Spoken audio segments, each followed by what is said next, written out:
Felicity from the UK is our homegirl. She knows this. Felicity sends us more video games than I can fathom a British girl ever owning without being a Japanese teenager. That's not even possible. Lately, I've had to review a few of them that, frankly, I'm wondering what her motives were. Felicity, if by sending Croc and Croc 2 for the Game Boy Color, your intention was to drive me without warning into a state of trance-like boredom, well, you win, m'lady. And hey, trance-like boredom? You know, it's whatevs.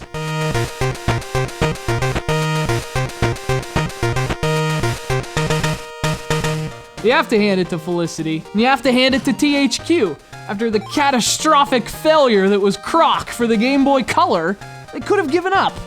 Looking back on the things THQ chose to spend its money on, they probably should have, but they didn't. Instead, they had Natsume develop an all-new sequel.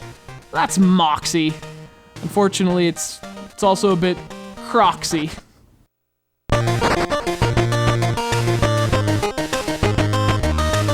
Croc 2 hit the Game Boy and the Game Boy Color less than a year after the original. The speed of that turnaround is unfortunately indicative of its quality. Croc 2 is certainly an improvement over the first game, which was an unplayable mess of a platformer. This game's actually playable. It's just a little empty. And a lot boring.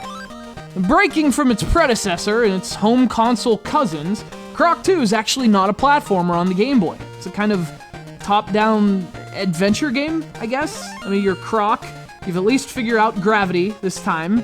You're walking around accepting a bunch of missions, which then entail walking around some more.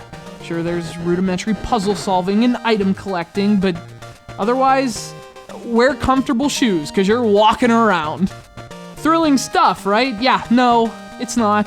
And that's the problem with Croc 2. It's like the team was so focused on just doing something different, they forgot that, it should also be enjoyable. I mean, it plays better, and to be honest, the fact that it plays at all is an improvement, but there's just no character here at all. It's an empty game that feels almost unfinished, which might be a product of its fast development. Of course, even in fixing the basic problems of the original, Croc 2 still has issues of its own. Case in point, this is a game about exploration and walking around, yet there's no map. And since everything looks the same, you get lost almost immediately. Listen, Croc was pretty bad on the Game Boy Color. Again, just broken. But you know what? I had more fun with that broken platformer than with this comparatively well-made sequel. Yes, Croc 2 is technically an improvement in almost every possible way. You can play Croc 2, but it's an improvement you won't want to play.